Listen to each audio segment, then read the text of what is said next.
So while you're setting this up, I have a question. What? Do you have something in the kids' bedroom that flashes? Like a strobe light? Yeah, just like a quick flash. I don't know Like why. a smoke detector or something? Yeah, there's a smoke detector in there. Okay. Well, we have them in every room except this one. That's nice. Where all the hot lights are. And yeah, there's one in the boys' room and it flashes like every couple minutes or something like that. They all have that. Yes, it is the smoke detector. Darn it. That's a no. I'm perfectly fine with that. Thought Nick was telling me hello. I don't care as long as they follow you home. The only time things happen is when you're here. Because he knows he's safe. You scare him. Whatever. So welcome back, or welcome if you're new here. My name is Shayna, and in my little corner of the internet, we talk about spooky history of all kinds. So if that sounds like something you're interested in, be sure to hit that subscribe button and notification bell so you don't miss any of my weekly uploads. I also do have a podcast, and if that's more your thing, I will have the link to that down in the description for you. Now today is a Mysteries with My Mom episode. Yay! And that is where I bring up a mystery, true crime, supernatural thing, whatever, research the facts, and I read them to my mom, Teresa, to get her reaction so she can solve all the world's problems. You're right. So you said you had a shout out you wanted to do. Yes, Christmas is coming up and everything, and I wanted to remind people about Boys and Girls Club, or, just reaching out to others. Make a plan and do it. Make someone's day. Now, I did let her kind of pick what she wanted to talk about today. She still has no idea what it is, though. But I did text her and ask if she wanted something weird supernatural or if she was wanting something more of a true crime. I think I might have freaked her out too much on the weird videos I was bringing to her. She said she wanted something similar to the Watcher video that I did a while back. And if you haven't seen it, she'll post it. Yeah, I'll put it up here. There. Up there. It goes above her head. So I did find something very similar. Very similar. Ooh. So today we're going to be talking about the Circleville Letters. Have you heard of it? No. It started in the 70s, so you would have been young, but I didn't know if you've heard of it or not. Would have been young. I would have been born. Well, it started in, I think it was 76. Mm. So you would have just been 6 when it started happening. And this was in Ohio, so you weren't near Ohio. We didn't have national news then. Yeah, you don't have Facebook stuff where we all know what's going on everywhere around the world. So Circleville is a small city in Ohio, and it's about 25 miles south of Columbus, Ohio. There are roughly 14,000 people who live in this city, and it will always be known for what happened in the 70s. So in the late 1976 year, random letters started arriving at people's homes that was postmarked from the city of Columbus and had no return address. Inside the envelopes were handwritten letters that were filled with very private details about that specific person's life. Stalker. The person who wrote the letters would accuse and even threaten the recipients to make them feel terrified in their own homes. On March 3rd in 1977, the superintendent of Westfield High School, Gordon Massey, would receive a letter. Now, Gordon had a pretty good life. He was middle class, I believe, and was pretty successful at work. He had a wife who loved him, and they both had a teenage son at home. But what was in this letter would make the perfect image of his life and family come to a screeching halt. Uh-oh. And the letter says, and I quote, "Dear sir, according to my GF, you have asked her to go our many times and Go what? I don't know, it says our, or maybe they meant to type out, and have asked the other female bus drivers too. This must stop at once for the good of the school and families. If you are not stopped, I will be forced to write to the school board, and I would hate to do that. To prey on another man's girl is untouchable. I suggest you find yourself a pimple-faced WHORE, we are a family thing here, and start up with her and leave my girls alone."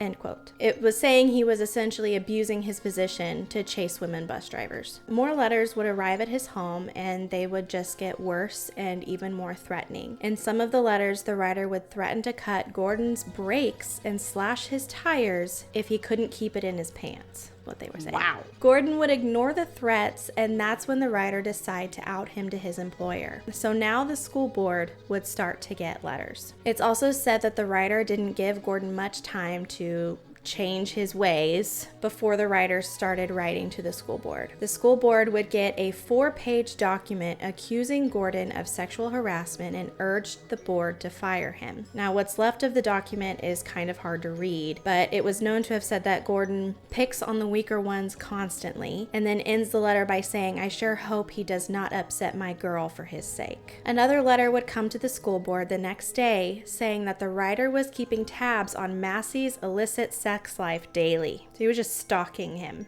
Wow. Every detail, down to the exact drivers he flirted with each day, was being wrote in that letter. Well, the school board wasn't going to fire one of their senior officials because of what sounded like a jealous boyfriend, so the writer developed a new tactic. On March 18th, the vice principal would receive a letter. It would claim that the writer would soon send evidence of Gordon's affair. This time, the writer would single out one specific driver. And here's what the letter said. "I want to protect your school. It has a good reputation. You should keep it like that. I shall send you proof about driver number 62917. She has a child in school there now. I shall prove this shortly. I expect him then to be discharged. You'll see that I am telling the truth." End quote. So it's strange that the writer knew the specific driver's ID number.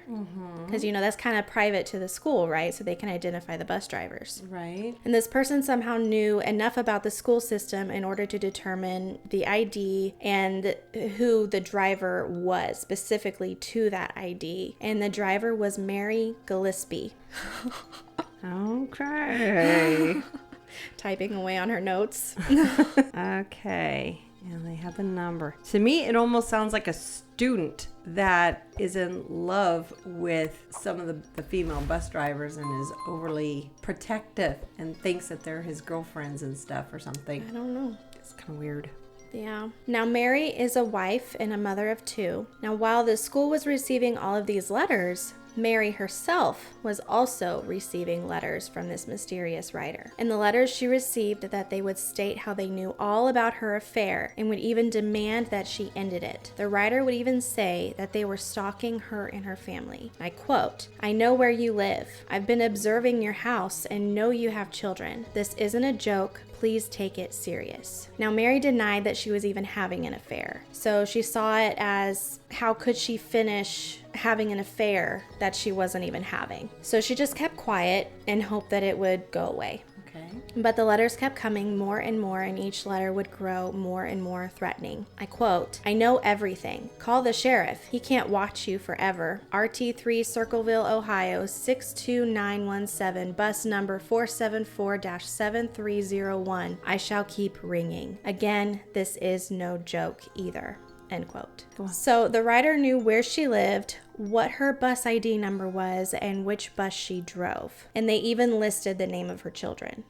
So they know a lot about her. Right. But she continued to ignore the letters, so the writer decided to go a different route. They decided to start mailing her husband, Ron, letters now. Sometime at the beginning of April, her husband would start to see the first letters from this writer. The writer let Ron know about his wife's affair and warned that if he didn't do something about it, that his life would be in danger. Which doesn't seem fair, because if Mary's the one having the affair, why would he threaten to kill or hurt Ron? Isn't he the victim in this? I know, right? So that doesn't really make sense, but he did threaten Ron too. Huh. But Ron would ask Mary what was going on, and she let him know that she wasn't having an affair, but she has been receiving these threatening letters for the past several weeks, but hoped it would just go away. Okay, so my question is, who's getting the mail out of the mailbox and not recognizing it's the same handwritten letters on the outside of the envelope that's addressed to these people? I mean, if I'm getting one, my name is Mary and I'm getting one, and I see it's handwritten, and I see that my husband's getting one, why would I let my husband get it? Well, maybe he's the one getting the mail and not her. I mean, people wrote letters all the time back then. Oh, yeah. So if she was getting these letters and he's like, "Here, you have mail," he's not going to think anything of it. Yeah. And she's not telling him, "I'm getting these threatening letters." It doesn't seem threatening. It's just in a regular envelope that has their name, just no return address. I mean, maybe he was just getting the mail and just gave it to her and then saw he had one and then started reading it and then realized what was going on. Communication, folks. Communication. Yeah. So They both would decide to ignore the letters and hope the person would get bored from not getting some reaction out of them. 2 weeks would pass, and on April 14th, Ron would get another letter. Here's a summary of what it said. Gillespie, you have had 2 weeks and done nothing. You are a pig defender. You are also a pig. Make her admit the truth and inform the school board. If not, I will broadcast it on the CB, posters, signs, billboards, until the truth comes out. Only pigs ride motorcycles. Good hunting in your red and white truck on your way to work. I followed him for weeks since last summer and have seen her meet him several times. You will see this is no joke. End quote. That's just a summary. Yeah, that it still seems like it's someone that's undetectable. Like, I mean, it could be like one of their children's playmates or something writing these letters. I don't know. Depending on the age, I mean, but still, someone on the inside. Well, they had to have a lot of time and energy to stalk so many people at once, because it wasn't just these people. There were many people in town getting these letters, but these were the main focus. These people were the main focus. I don't know. It was all the same handwriting. So I don't know. Right. You have like all these different people spying, you know. I mean, maybe. And then one person writing the letters. As you can tell, things are just starting to get worse with the letters. I just figured it out. You didn't figure it out. It's still unsolved to this day. I just solved it. It was a cult. Okay, they just have one particular person write the letters. Thanks for joining us at Mysteries with My Mom today, guys. Show's over. Show's over. We're done. She solved it. Hallelujah. Oh, my word. Good grief. This letter proved that the writer had been watching them because he knew what truck Ron drove. And on the back of this letter was a returned address, but it's not what you think. The writer didn't give himself up. The address read 550 Ridgewood, Circleville, Ohio. And this was the superintendent, Gordon Massey's address. So the writer was hoping that Ron would go to Gordon and try to end it. Yeah. Just kind of messing with Ron and Mary is what the writer was doing. Right. Mm-hmm. Wow. Yeah.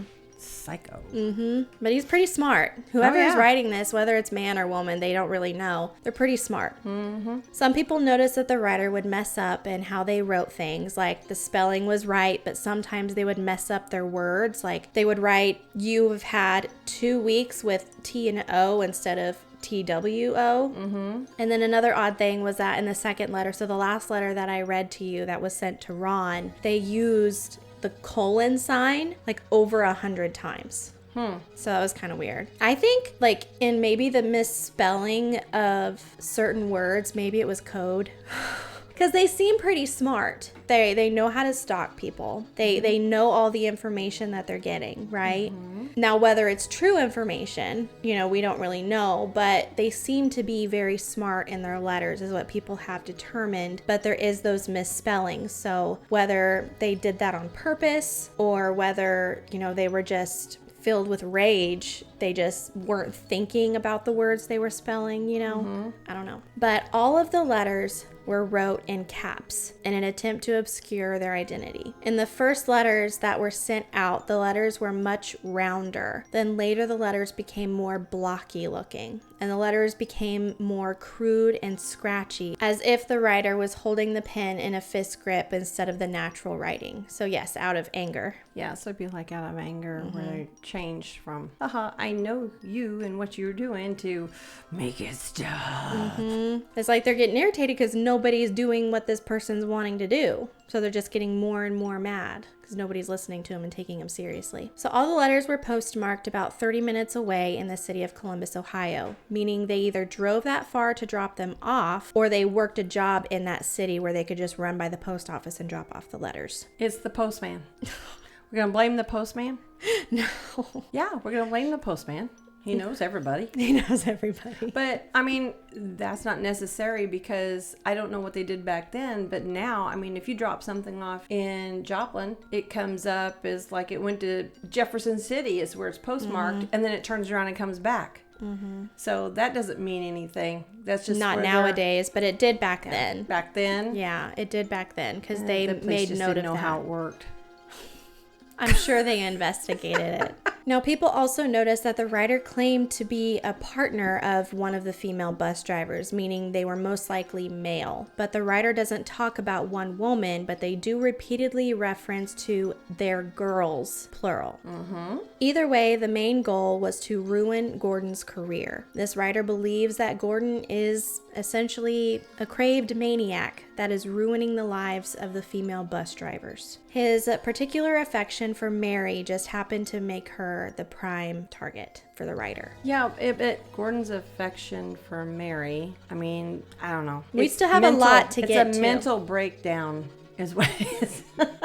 We're on page 8 of 22. We still have a lot to get through. Oh, goodness gracious, woman. She told me this would be long. I told her. I wonder. I just keep my mouth shut for a little while. Well, we need to break it up. It's okay. The magic of YouTube. Glasses on, glasses off. No, my word.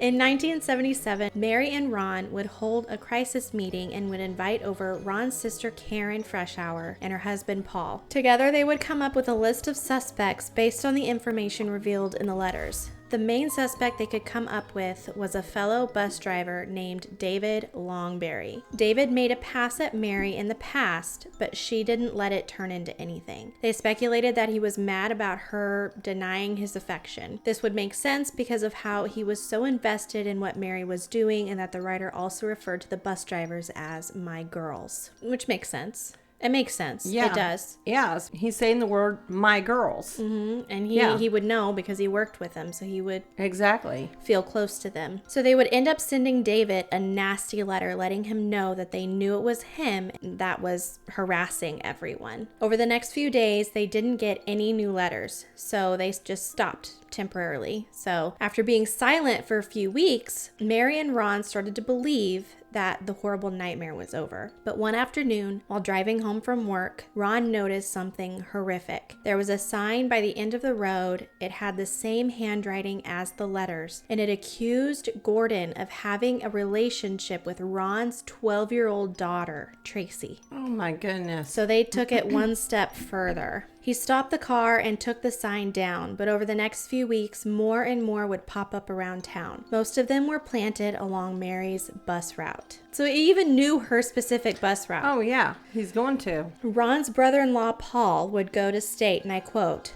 "Ron was devastated and distraught. He didn't get much sleep during this period of his life. He was frantic and would drive around an hour or two in the morning before his shift began looking for any obscene posted signs. Ron worked very hard to figure out what it was really all about and to have the problem solved." End quote. What gets me is no one is seeing anyone do this. No. No one is seeing anyone do this. No witnesses. Postman. Postman. Then on Friday, August 19th, Mary went with her sister-in-law to Florida for a girls' getaway. That evening, alone in the house with his daughter Tracy, Ron received a phone call. Tracy overheard him shouting down the line, frustrated with whoever was on the other line. After he hung up, it was around 10 p.m. Ron grabbed his .22 revolver, kissed Tracy goodbye, and left. He went to confront the letter writer. David.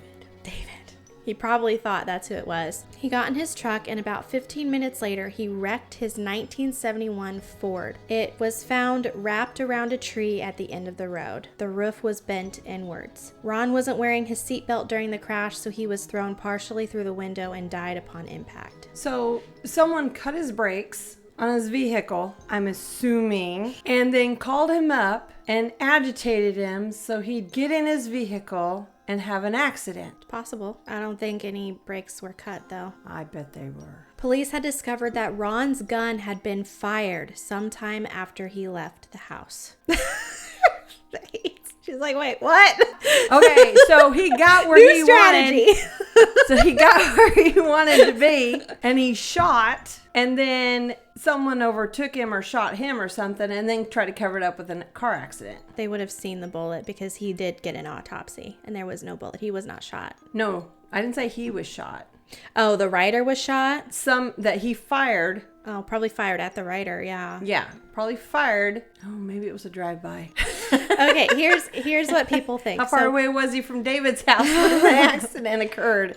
And was it in the middle of nowhere? No, it was right down the street from his house, at the end of the street. So he wasn't gone long. But did Ron fire it? Was there gunpowder on his hands, or did someone else get in the house and fire it to make it look like he fired it? No, because it had recently been fired. Well, he's a hunter, right? No one said Ron was a hunter. The guy did in the letter. He goes, happy hunting. It had nothing to do with that. Happy hunting, Gordon, probably. I'm trying to keep up here. I know, there's a lot, and there's a lot of twists and turns in this one. So people don't know if it was fired during the car ride, or maybe he met the writer and fired it. Or perhaps the stalker called to tell Ron that he was watching the house, and Ron spotted him and ran after him and then shot at him then. Couldn't do that. Wasn't cell phones back then. I'm watching your house. Oh yeah, there wasn't cell phones, was there? Nope. That's funny. There were two, but they were probably those massive ones, weren't they? Like the big phones that only like the rich people had. You mean in their cars? Yeah. Basically, the elite could afford those. Well, maybe the writer was elite because he had all this time on his hands. Maybe he was already rich and didn't need to work. I don't know. Maybe he had his finger on his trigger when he had the accident and just shot, and it went through the window. Maybe. But the family ultimately believed that foul play was involved, whether Ron was ran off the road or crashed while chasing the writer. But there is one more piece of important detail. The coroner that examined the body discovered that his blood alcohol limit was 0.16, which is well over the driving limit for Ohio. But Ron's family proclaimed that Ron wasn't a drinker. But honestly, if your wife was accused of cheating and your family was being stalked and you weren't sleeping well and this writer was blasting your daughter's name all over town, maybe he was drinking in the evenings so he could relax. But the family was adamant that he just wasn't a drinker. If for some reason his family was right and never drank, why was his alcohol level so high? If you're being threatened, the last thing you want to do is dull your senses. I don't know. Especially with your child, in the house and the other parent gone. But, I mean... This was the 70s. What was the time frame between him leaving the house, which was, around 10 o'clock, and when he got found? 15 minutes. 15 minutes. Yeah, because they said he was gone for 15 minutes and then his truck was found down the street wrapped around a tree. Okay. So if he wasn't gone very long until they noticed then he was dead. So it's very fast. Okay. So some believe that he slid off the road while driving in a rage and that it was just a terrible accident. Bad timing. Well, alcohol will make you to where you don't have good judgment. Yes, that's it. You complete me.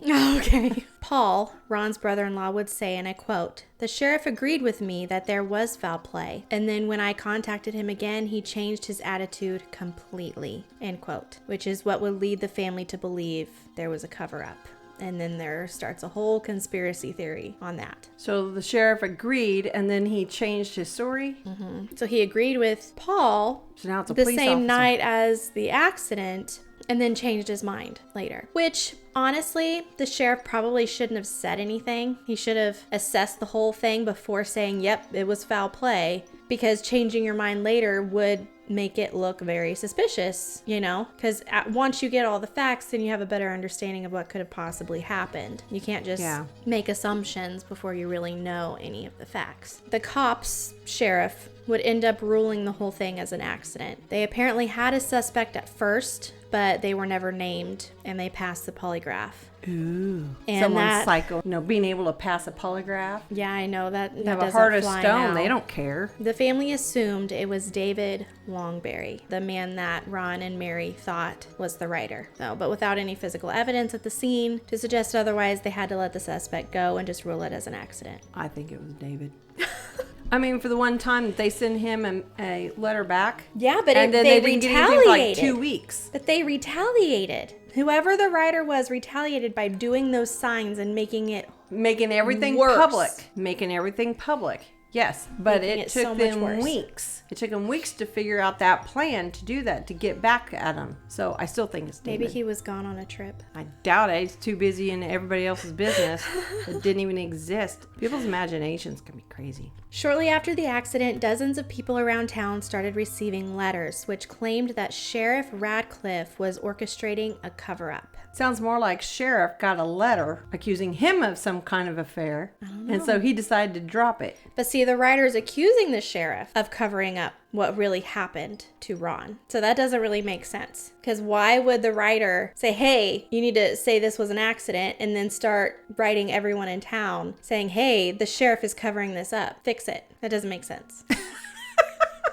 It doesn't make sense. They want to be acknowledged that they're the ones that did it. Maybe. Instead of it being ruled as an accident, yeah. Because if they know what happened that night, it's possible. And people did think that it was weird that the writer was demanding an actual investigation to be done. They're like, why? Why? You know, It was And how was the put as an handwriting accident. It's the same. How was it an accident? Yet the writer wants it investigated, saying it wasn't an accident. Because they wanted to get... They want probably the fame. Yeah, they want the fame for doing it, for killing somebody. And then the writer started blaming Mary and Gordon for being the reason why the sheriff was covering up Ron's death. Many letters would accuse the sheriff of corruption in his handling of previous cases against a county coroner, Ray Carroll. The coroner was accused of sexually abusing children, but had never faced any charges. People kind of hoped the letters would stop after Ron's death, but they never did. Mary kept receiving these letters and would have vulgar insults and violent threats for years. So now let's fast forward to 1983, when things would just get worse. On February 7th, it was a snowy day. Mary was driving along her normal busload of teenagers when she noticed a sign by the side of the road. It was by the edge of a farmer's field. It was similar to the signs that Ron had to tear down. Mary stopped the bus and hauled the sign from its post. When she did, she found that there was a box that was attached to the sign on the back, and it was connected to a string. She carried the sign and box back to the bus and found the box was sealed shut with glue. After she finished her shift, she took the stuff home and forced the box open with a tool. Inside the box was a handgun that was propped up with styrofoam. The other side of the string was around the trigger. It was meant to shoot Mary when she attempted to pull down the sign. Duh. You see a box and you see a string. You do not pull it. She didn't pull the string. She didn't see the box until she tore down the sign, and then she saw the box. Oh my goodness. Probably the same handgun that killed her husband. That handgun didn't kill her husband, and no, it's not the same gun. So the box was at the same height as her chest and head would have been. Mm-hmm. So it was aiming for her to die. Right. Mary took the gun to the police, and they discovered the gun still had its serial numbers. It was partially shaved off, but they were able to tell whose it was. Okay. And you'll never believe who the gun belonged to. Gordon.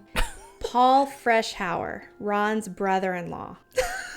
The one that they had come in and help. And see, whenever they were talking about bringing family in, I was like, I wouldn't bring anybody in. Okay. Was it stolen? Now, Paul and Ron's sister Karen's marriage had been on the rocks for a while, and they separated 2 months before the incident with the gun. Mary told the police that she wasn't really that close to Paul, but that Ron was friendly with him. Paul was never considered a suspect, and then things started to add up a little bit. Paul worked as a quality control inspector at the Anheuser-Busch plant in Columbus. Did I say that right? Anheuser? Yeah, and he probably provided the beer to Ron.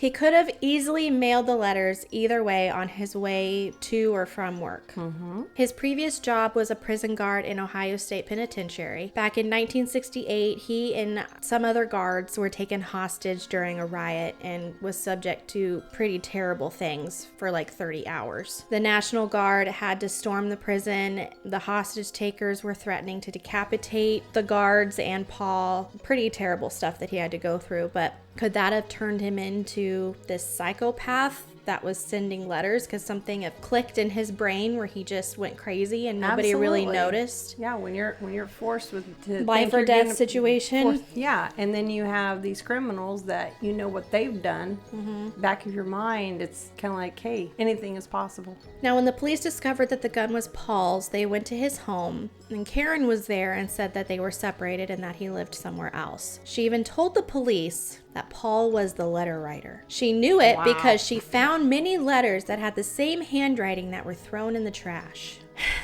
Now, she didn't recognize his handwriting before? Yeah. Now, could she have said that because she was mad at Paul? Uh-huh. Yes. Because she didn't have any letters to back up what she was saying. She didn't keep the letters that she saw that were thrown in the trash, supposedly. So we don't know if it's true, but it certainly didn't help his case. Trying to get him out of the way, so yeah. Now, the police did question Paul, and he admitted that the gun was his, but that it had been stolen a long time ago. He got it from a coworker, Wesley Wells, and paid only $35. But the police also discovered that Paul had taken the same day off work when the gun trap was placed. He did have a solid alibi for most of that day, however. But after establishing his timeline, the sheriff performed a handwriting test on February 25th. Finally! But it was unconventional. How he did it was not good. Instead of having Paul write some random nonsense and then cross-referencing it to the letters, the sheriff handed him photocopies and told Paul to copy them as best as he could. Oh, brother. So essentially framing Paul for writing the letters. So of course, when Paul was done, the handwriting practically matched. After that, Paul was officially charged with attempted murder of Mary. And Paul would end up checking himself into the Southwest Mental Health Center in order to help plead his case, saying he was mentally insane, but that idea didn't go very well, so that dropped. And instead, he just pleaded not guilty. But how many wives back then used to sign their husband's name, like when they're writing out a check and stuff, because the husbands are like, here, I had this account, you're not on it, but you can sign my name, sit there and practice, and then you're able to write like them and stuff, so yeah. So what, you're saying Karen did it? Could have. Okay. She might be on an insurance policy or something for either one of them. She's trying to get rid of them. Mm-hmm. She could be the crazy one.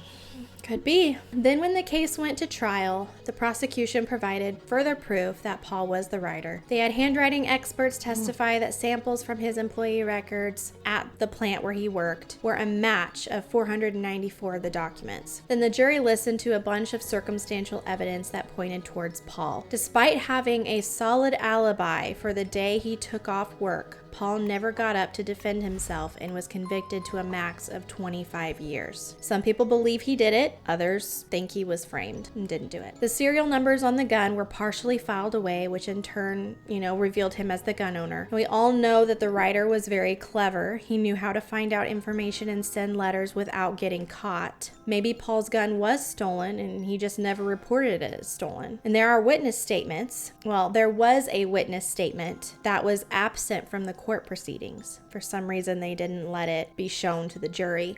But after 20 minutes before Mary saw the sign, there was another bus driver that was going down the same road that claimed to have seen a tall and skinny man that looked nothing like Paul that was standing next to a yellow Camino. He was parked by the roadside and pretending to go pee on a fence post as the bus passed. So if this was the actual man that put up the sign, then Paul was innocent. Another thing that kind of makes Paul look innocent was that the letters never stopped, even while he was in prison. Over the mid to late 80s, Southern Ohio was getting bombarded with piles and piles of letters from the mysterious writer. Even stranger is that the letters were still postmarked from Columbus, but Paul was incarcerated in Lima, Ohio.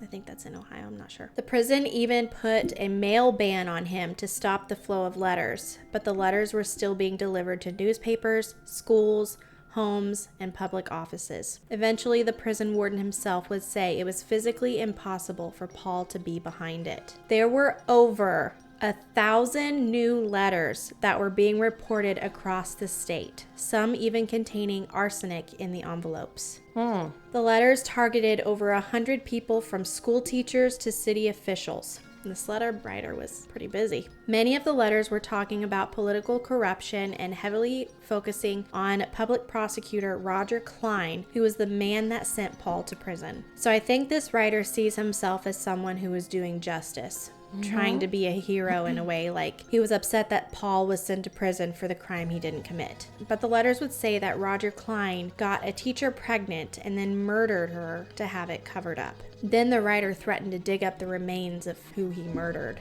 Like he knew where she was and everything. I don't know. Wow. All of this would prove that Paul wasn't the one who wrote these letters. Some people think Paul had rewrote the letters and had someone else mail them out, but these letters were sent over a course of many years. Paul was locked up. I don't think he would have kept tabs on over 100 people unless he had an accomplice, but it said that he was even receiving letters while he was in prison from the writer. Here's what one said. "Now when are you going to believe you aren't getting out of there? I told you 2 years ago, when we set them up, they stay set up. Don't you listen at all?" end quote. That to me sounds like he purposely set up Paul and that there was no way he was going to get out.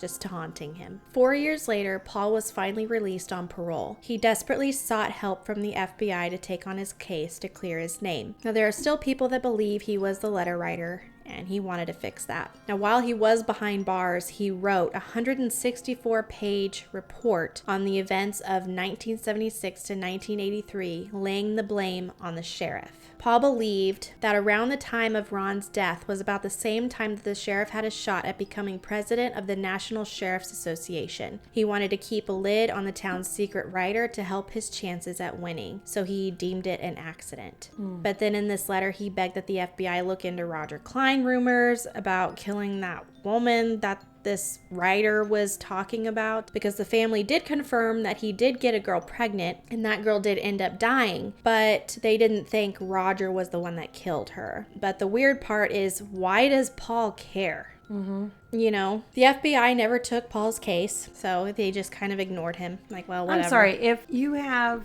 someone accused of being a serial killer, you know, when you still have letters, you could have someone who is following those footsteps after the original person is in jail. You got a copycat. But still, when you get a letter that says once they're set up, they stay set up, or whatever it was they said. Was a letter sent to Roger claiming, it was sent to the sheriff, letter sent about the girl being pregnant and killed and dig up her remains? I don't know where it was sent. Because you said something about there was a girl that they knew that got pregnant and that died, but no one said anything about her missing. No. They knew she died.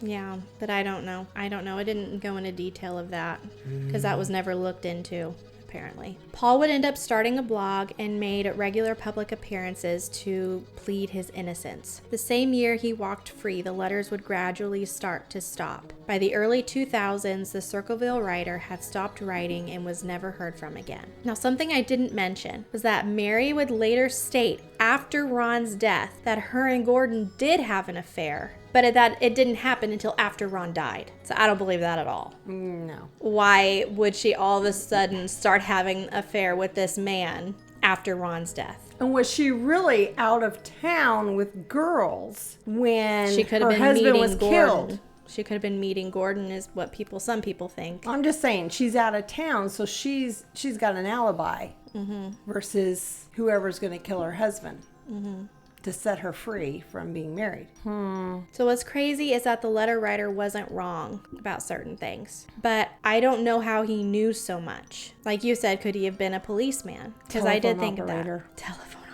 Yeah, In you the had- 70s? Yeah, you had telephone operators. Oh, I thought that was before that. No. Yeah. I think there was a story about somewhere else there was a telephone operator, and they would hear all these stories and stuff and write them down and send letters. It was a telephone operator, everybody. Circle back. End of podcast. In Circleville. See how I did that? Oh, yeah, hilarious. Can't slap my knee or else I would. We've been through that before. Glass. This glass has a temper. Go ahead. Yeah, okay. Now, there were many different suspects. Of course, we have Paul, which I don't think he did it. I mean, he could have somehow been involved, but I don't think he did it. I'm just not sure, though. I think he looked good to the sheriff, who probably had people breathing down his back and wanted to resolve the issue, and he chose Paul as the one to arrest to get it over with. But obviously it didn't resolve the issue, and yeah. Then there's David Longberry, the first suspect that Mary and Ron thought of. His motives and biography match quite well with some of the first few letters. But some people find it weird that if it was David, and after Ron wrote David a nasty letter saying he was the mysterious writer, why would David take it a step further and leave signs along the town? Just seems risky, you know? But he still could have. Someone could have paid someone to set that up, and that's why it didn't work. Because, you know, if you want something done right, you do it yourself. But if you remember, like we said, Mary and Ron meeting with Paul and Karen, and David was brought up. If Paul was the writer, he could have planted the seed, blaming it all on David to make him, you know. Right. And then there's Karen, Ron's sister, which you kind of thought of. As we talked about before, Karen and Paul separated shortly after the trap was left for Mary in 1983. Karen was caught cheating on Paul, and the divorce proceeding ended up pretty messy. Karen claimed that Paul was physically abusive but the judge sided with Paul and granted him custody of the children. Karen then went to live in a trailer on Mary's property. Some believe that her resentment turned into a strong desire for revenge. She could have gotten a gun to frame Paul and had someone she knew that drove a yellow Camino go and plant it for her, and then telling the police that Paul was the writer. I feel that she could have framed Paul and just taken advantage of the letter situation to get back at him for the abuse, but that's just a theory. Like the letters could have stopped, but she could have kept sending them. Then there's another theory that goes along with Karen, and that's Martin Yant's master theory. Now, Martin is a journalist and grew up in Ohio. He was involved with the Innocence Project, where they find people who are wrongfully found guilty and would help overturn their convictions. He believed that Paul was innocent. Martin was so convinced that Paul didn't do it that he even wrote a letter supporting his second parole hearing. Martin uncovered reports of the yellow Camino parked where the trap was found. He found out that Karen and Ron had a brother, and he owned a yellow Camino. Add this to the fact that Karen visited Paul's sister while the divorce was going on and asked if she could borrow Paul's typewriter, which he had loaned out for his sister to work on her book. She found it weird that Karen wanted to use it, but let her borrow it. Then around the same time of her getting the typewriter, the letters arrived typed rather than handwritten. Martin would describe Karen as a very, very angry, manipulative woman who was still planting negative stories about Paul in the early 1990s. So Martin believed that there were two Circleville letter writers, at least throughout the years. Martin believes that David Longberry was the original writer. Then it's not clear as to when Karen decided to step in. What people didn't understand is that why would she continue to write the letters when Paul was in prison? The job was done, right? She got him out of the way like she wanted. Well, that's when Martin believed that there were, like you said, multiple copycats that took advantage of the mysterious writer story and did it themselves. No one really knows for sure what the real story is or who the original writer was. Telephone operator. She's not gonna let it go. Nope. Telephone operator. Got it all figured out. They can listen in on your calls. So what do you think? Telephone operator. Okay, but that's the end of the story. Lots of twists and turns, a lot of people involved. There is. But I mean, back then you would call everyone or write a letter to everyone. And if there's a lot of stuff that an operator would hear over the phone and be able to take Yeah, but notes and stuff. How could that phone operator have gotten Paul's gun? Or do you think the phone operator was the original writer and then Karen took over? I think because everything kept going even after Paul was in jail. I mean, for someone to know of all the corruption, you can't be everywhere at once, right? But if you listen in on a sheriff's conversation, or you listen in on this, or you listen in on that, you're going to know what's going on in the town everywhere.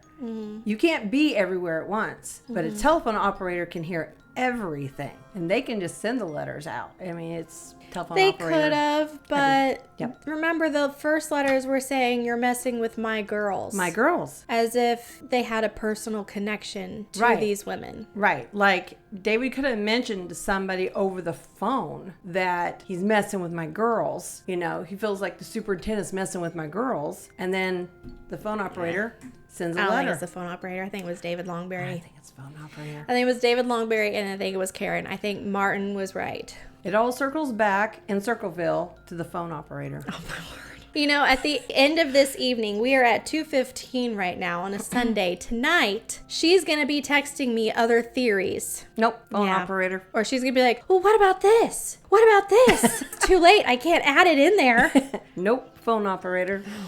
It's the only person that could be everywhere at once. Listen to this call, that call, this call. I think it could have happened. In this situation, I don't think it was a telephone operator. That's just my opinion. Phone operator. Oh, my word.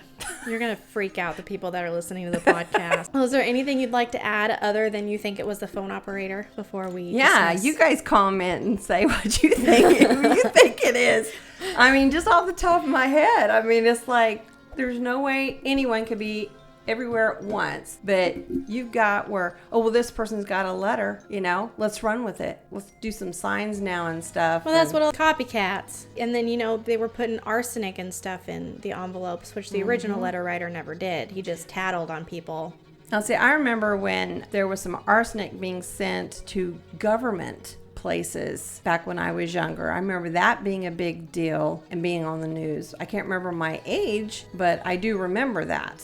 Could and have you're been talking linked. about these. This was in Ohio, though. Only in Ohio. Back in the 70s, you did have your first 30 minutes of news around 6 o'clock was your local news, and then your national news was like at 6:30 to 7, and that was all you got. That was it. But I remember it being a big deal about arsenic. I mean, this never happened before. I just can't remember. You know, I remember Dad watching it, but it was sent to political places is where the arsenic was sent. It wasn't the arsenic. It was...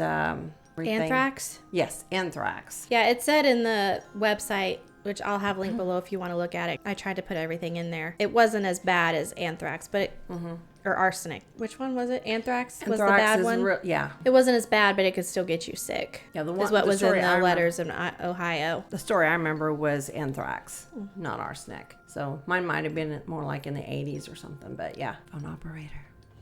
Yep. Okay. Nick agrees. Oh, my word. I love the look on your face. Well, you know, some cultures believe that when you acknowledge something, that means you're inviting it in. I am not inviting anything. She is. I didn't invite it. He's already here. Because you came here. Because I came here after Arizona. She could put the link up so you know who Nick is. But... up over my head. It was before we started the podcast, so you'd have to watch it in video form if you're listening to the podcast. You were talking about your Tombstone, Arizona trip. Correct. And all of a sudden some things changed. That first night I came back and spent the night here, and then 3 weeks later, well, it's better than whenever Cameron says, I have a sister and she lives under my bed. That's freaky. Why would you say that? Nick's nothing compared. Why would you say that? That's what he said. He told me that. John did something really funny. So we both heard something in the hallway, and we thought it was Cameron, my oldest, because he likes to get up out of bed like 50 times a night after we tuck him in. It kind of sounded like it was in Cameron's bedroom, and we had just been getting on to him because he wasn't going to sleep. And so I hear John, he's in the kitchen. He's like, Cameron, go to sleep. And we didn't hear anything. And so John went in there, and he's like, oh, they're both asleep. Like, wait, what? He's like, hang on. And so he goes and finishes what he's doing in the kitchen. And I was like, what happened? He's like, oh, I just saw a ghost in the hallway. He's like, I'm kidding. I heard Cameron, but I think he was just moving in his bed, but I thought he was up. I'm like, okay. Stop trying to give me a heart attack. I love it. I've seen stuff, but I'm not going to bring it up. Why not? Because that's acknowledging. It's just witness. It's being a witness to seeing something paranormal is what it is. You're not nothing is allowed it. in my house unless they're angels. Then that's okay. Not the fallen ones. Well, you know, whenever that happened with Cameron, and I had made a statement, if you'd follow me here from Arizona and, you know, you're evil, you're not allowed to show yourself to... Yeah, but I don't believe that always works. You need to go back. A couple weeks later, and Cameron was playing with somebody and called out his name. I mean... I was probably half asleep. I was laying down. Everyone was napping. John was in here, I thought, because I didn't see or hear him come to bed. And then I wake up because I'm like this. I've got my pillow kind of propped up. I'm like half asleep. I wake up because I thought I heard the boys. And I look out and just a brief, I see what looked like John walking from the boys' room to this way. And I was like, oh, it's just John checking on the boys. Okay, and goes back. And then I look over and John's laying next to me. I was like, See? So Nick just hanging. No. He was playing with Cameron. I don't know. They were asleep. He wasn't doing nothing. No, I'm talking about the day I was there. He was playing with Cameron, and Cameron was having a good time. I don't care. Nothing's welcome in my house. And I said if he's here to protect them. So I instantly started praying. I was like, like, nope. We ain't doing this. I ain't playing this game. I don't know if you were here or not. It was probably a weekend, so you probably would have just left or were still here. I don't know. I don't think so. They don't sleep in there when I'm here. I know, that's what I was saying. For once. But I think it was still over the weekend because we don't nap unless it's on a weekend. So it was probably a Sunday afternoon. And things only happen when you've been here. Other than that, we're pretty clear all week, and then she comes over and then she starts seeing stuff and talking about stuff. And that one day, you're like the that one recording spooky stuff. Yeah, but I don't want to live in it. Like that one time I get up to take a shower and everyone's asleep. And then I come back and I see that my lamp is on, but John is still asleep. And I'm like, I still thought everyone was asleep. She comes in and this is the look on her face. Were you just in my room? I go, what? She goes, were you just in my room? I said, no. My lamp is on and you were not in my room? I said, no, but Cameron went in there. I figured he went to the bathroom, that bathroom, because you were taking a shower. Yeah, so I asked Cameron. I was like, did you turn my lamp on? He's like, yeah. She just come right up to me. I thought she was going to point in my face. Well, she brings stuff here. She goes, I thought you brought something here. Things like, no. follow you. They do, because she experiences things all the time. And then that one day you said you turned around and saw a mist fly by you. Mm-hmm. You know, it's only when she's here. Yeah, nothing happens unless she's here or has been here. It's like they linger and then they leave once they realize she's not coming back. They want to be around Momo. That's fine, as long as they're not around here. They're not at my house. That you know of. No, I have an SLS thing on my phone that... Oh, my word. I really don't believe it works, but you know, it's kind of funny. Over here, I turned on the SLS, and it was showing like the little kitchenette set. There was a short little human there, and then it showed something over here, but it was always around, like somewhere around the fireplace or something. It was just something that looked like it could have been a human body, and so it put like a head and legs to it and everything, like it actually saw somebody. But it was so funny. It's so fake. You actually need the real tool. Not the app on your phone. You're not allowed to do that anymore at my house. But I do that. It would do it on the TV, which you're not supposed to point to a TV, but it didn't do it at my house at the TV. It doesn't do it anywhere at my house. And I thought, you know what? I'm going to go out where we have like a 12 by 12 area in our backyard. We have found rocks that have been carved. And it was funny because the person Arrowheads? No, actual rocks that have been carved. Like one side will be a head, another side will be an eagle. Oh. And I mean, it looks like it was carved. Mm-hmm. And someone was claiming that it was prehistoric. And I was like, it's not prehistoric. It would be more like Indians carving or something like that of the animals that they're seeing. If this was prehistoric, it would be a dinosaur that you're looking at. It wouldn't be a lion and an eagle.